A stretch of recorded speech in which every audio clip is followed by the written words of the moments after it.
Praise the lord. ప్రియమైన దేవుని బిడ్డలారా, దైవ సేవకులారా, నా ఫేస్బుక్, యూట్యూబ్, వాట్సాప్ ఫ్రెండ్స్ అని మీ అందరికీ కూడా నాకు హృదయపూర్వకమైన ధన్యవాదాలు చెల్లించుకుంటున్నాను. ప్రియమైన దేవుని బిడ్డలారా, మనం చెప్పుకునే యొక్క అంశములు ఎక్కడి దాకా వచ్చో మనకు తెలుసు. ఇంకా కొంచెం వాక్యం మాత్రమే మనకు మిగిలి ఉన్నదని తెలుసు. అంటే ఈ యొక్క వంశావళి యొక్క లెక్క, ఈ వంశావళి యొక్క లెక్కలో చదువుకుంటూ వస్తున్నాను. అది ఎవరిది ఎంతమంది సంఖ్య అనేది చాలా మటుకు చదివి వినిపించడం అనేది జరిగింది. అలానే మిగిలిన యొక్క భాగాన్ని కూడా ఇప్పుడు పూర్తి చేస్తాను. చూడండి, సంఖ్యాకాండము 1వ అధ్యాయం నేను చదువుతున్నాను. మొన్న 31 దాకా చదివాను, ఇప్పుడు 32 నుంచి స్టార్ట్ చేస్తున్నాను. యోసేపు పుత్రుల వంశావళి అనగా ఎఫ్రాయిము పుత్రుల వంశావళి. ప్రియమైన దేవుని బిడ్డలారా, నేను చెప్పాను కదా, యోసేపుకి గోత్రం ఇవ్వబడలేదు. తన యొక్క ఇద్దరు కొడుకులకి, ఎఫ్రాయిముకి, మనష్షాకి కూడా అర్ధగోత్రం ఇవ్వబడింది. తన తండ్రిని కూడా నీ యొక్క మనవాళ్ళకు మాత్రమే ఇవి నా తండ్రి అని యాకోబుని అడగడం జరిగిందని చెప్పాను కదా. అలాగే యోసేపు యొక్క మొదటి కొడుకు ఎఫ్రాయిము. యోసేపు పుత్రుల వంశావళి అనగా ఎఫ్రాయిము పుత్రుల వంశావళి తమ తమ వంశములలో తమ తమ పితరుల కుటుంబములలో 20 ఏండ్లు మొదలుకొని పైప్రాయము కలిగి అనగా వెళ్ళి వారందరి సంఖ్యను తెలియజెప్పగా యోసేపు గోత్రంలో లెక్కింపబడిన వారు 40,500 మంది అయిరి. మనష్షా అంటే రెండో కొడుకు, యోసేపు రెండో కొడుకు. మనష్షా పుత్రుల వంశావళి తమ తమ వంశములలో తమ తమ పితరుల కుటుంబములలో 20 ఏండ్లు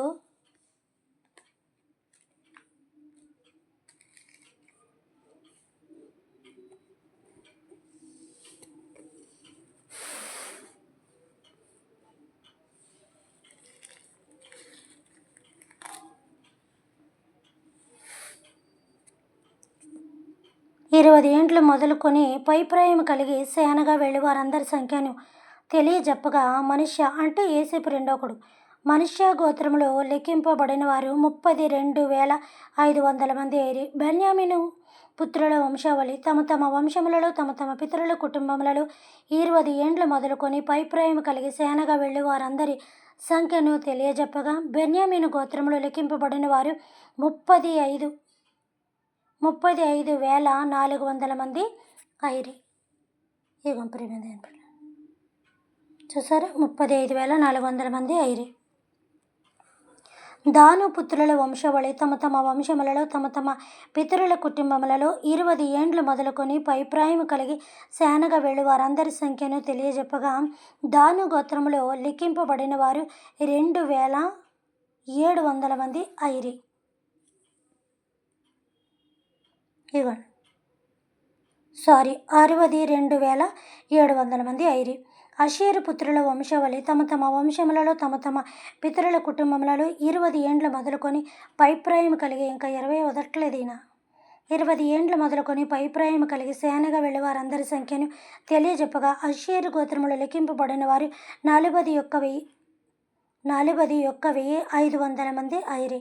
నఫ్తాలి గోత్రములో నఫ్తాలి పుత్రుల వంశావళి తమ తమ వంశములలో తమ తమ పితరుల కుటుంబములలో పై సేనగా వెళ్ళి వారందరి సంఖ్యను తెలియజెప్పగా నఫ్తాలి గోత్రంలో లెక్కింపబడిన వారు ఎంతమంది? 53,400 మంది అయిరి. 53,400 మంది అయిరి. వేలల్లో ఎంతమంది, వందల్లో ఎంతమంది ఇక్కడ క్లియర్గా మనకి ఇవ్వబడుతుంది. తర్వాత వీరు లెక్కింపబడిన వారు అనగా మోషే అంటే యెహోవా దేవుడు అరణ్యములు లెక్కించమని చెప్పాడు కదా, అప్పుడు వీళ్ళందరినీ కూడా మోషే అరణ్యములు లెక్కింపబడిన వారు. ఎవరు వీరు లెక్కింపబడిన వారు అనగా మోషే, అహరోను తమ తమ పితరుల కుటుంబములను బట్టి ఒక్కొక్కడును అనగా ఏర్పరచబడిన ప్రధానులను లెక్కించిన వారు. అట్లు ఇజ్రాయేలులో తమ తమ పితరుల కుటుంబములలో లిఖించిన చొప్పున లెక్కింపబడిన వారందరూ అనగా 20 ఏండ్లు మొదలుకొని పైప్రాయము కలిగి సేనగా వెళ్ళిన వారందరూ ఇజ్రాయేల్ అందరూ, మొత్తం ఒకరు కాదు ఇద్దరు కాదు, సేనగా వెళ్ళి సేనగా బయలు వెళ్ళిన వారందరూ కూడా, అంటే బయలు వెళ్ళిన వారు ఎవరు? ఉమ్, అరణ్యములోకి.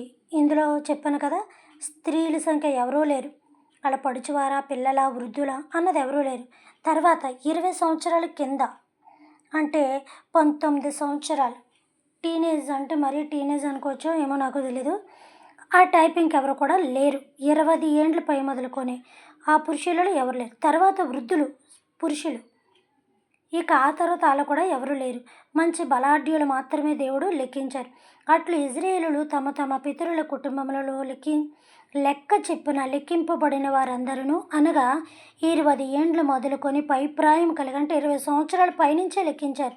పైప్రాయం కలిగి సేనగా బయలు వెళ్ళిన వారందరూ, ఇదిగోండి లాస్ట్ ఫైనల్గా మనకి రావాల్సిన టోటల్ టోటల్ సంఖ్య ఎంత అంటే ఇది కావాలి మనకి. మొత్తం ఇజ్రాయేల్ జనాంగం ఎంతమంది వెళ్ళారని. కానీ ఎంతమంది వెళ్ళారని పక్కన పెడితే చెప్పాను కదా, ఓన్లీ ఫర్ ఎవరాలో బలాఢ్యులు, స్త్రీలు, పురుషులు, కింద సంవత్సరాలు, పై సంవత్సరాలు తీసి మధ్యన నడి వయసులో ఉన్న యవ్వనస్తులు మాత్రమే దేవుడు ఉపయోగించుకున్నాడు. లెక్కింపబడిన 6,03,550 మంది అయ్యిరి. చూసారా, నేను కొంచెం అండర్లైన్ చేసుకోవడం మంచిది, మర్చిపోతాను. లెక్కింపబడిన 6,03,550 మంది అయ్యిరి. లక్షల్లో 6, వేలల్లో 3, వందల్లో 5, 50 మంది అయ్యిరి.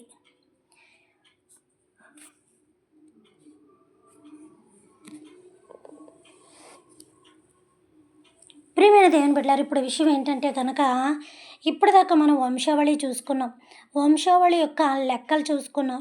విషయం ఏంటంటే ఇక్కడ గుర్తుపెట్టుకోవాలి మీరు, ఈ లెక్కింపబడిన వారి సంఖ్య ఎవరిదో తెలుసా? 12 మంది కొడుకులు. ఎవరికి? ఈ యాకోబుకి. ఎవరినిచ్చారు? ఇస్సాకు ద్వారా. ఒకే ఒక్కడు అని అన్నారు, కానీ ఇంతమంది పెంటాడతారని అనుకోలేదు, ఎవరికీ తెలియదు. ఒక్కడి నుంచి ఎంతమంది ఎలా వస్తారబ్బా అని అనుకుని ఉంటాడు ఇస్సాకు. ఇవ్వగా 75 సంవత్సరాల తర్వాత చాలామంది ఒక మాట చెప్తారు, అబ్రహాము బయలుదేరిన వయస్సు, దేవుడు పిలిచినప్పుడు బయలుదేరిన మంచి పండు ముసలోడు, మంచి వృద్ధుడు వీళ్ళు చూసి వచ్చినట్టుగా దేవుడు పక్క నుండి అబ్రహాముని చెయ్యిచ్చి నడిపించినట్టుగా చెప్తూ ఉంటారు. తప్పుడు మాటలు, వాక్య జ్ఞానం లేనోళ్ళు నోటికి ఏదొస్తే అది మాట్లాడుతూ ఉంటారు. మళ్ళీ దానికి చేటభారతం అంత చరిత్ర చెప్తూ ఉంటారు. ఒక్క ముక్కలో ఫినిష్ చేయరు. విస్తారమైన మాటల వెనకాల దోషం ఉండక మానదు అన్నట్లుగా ఏదో కల్లబొల్లు కబుర్లు ఎక్కడి నుంచి అక్కడికి వెళ్తుంటారు. గంగిగోవు పాలు గరుడైనను చాలన్నట్టుగా శ్రేష్టమైన మాట ఒక్కటి కరెక్ట్గా చాలు. ఎక్కువగా స్టోరీలు చదవక్కర్లేదు. మనం ఎన్ని పేరాలు చదివితే అన్ని పేరాల్లో ఉన్న ఆ అంశాన్ని మనం చెప్తామని కాదు కదా.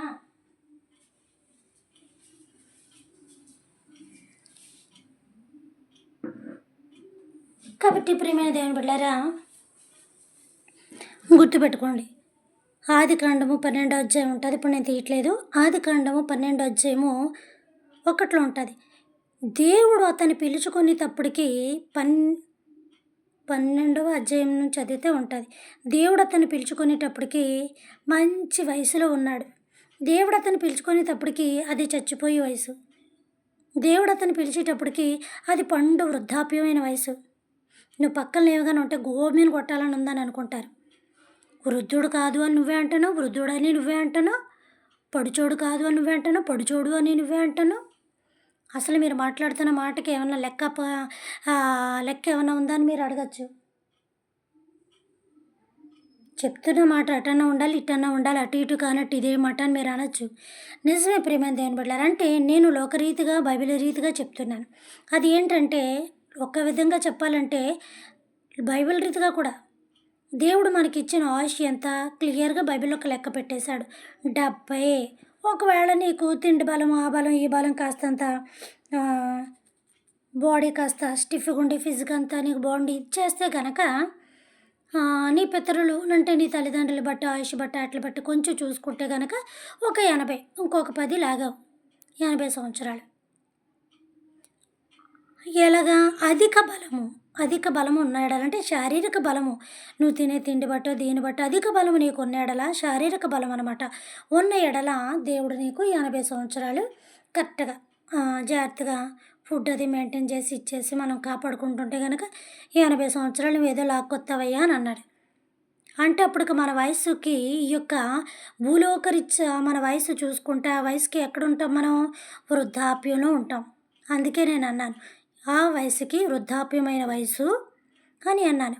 మరి యవ్వనతనము అని అన్నాను అనంటే, ఆ వయసుకి దేవుడు అతన్ని పిలుచుకున్న అబ్రహాముని పిలుచుకున్న టైంకి అబ్రహాముకి 75 సంవత్సరాలు. అంటే ఇంకొక 5 సంవత్సరాలుంటే ఎక్కడికొచ్చినట్టు?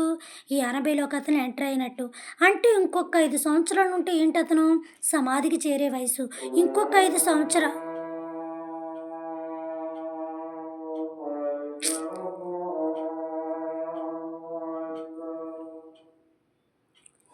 పరలోకమందున్న మా తండ్రి, మీ నామము పరిశుద్ధపరచబడును గాక, మీ రాజ్యం వచ్చును గాక, మీ చిత్తము పరలోకమందున నెరవేరినట్లు భూమి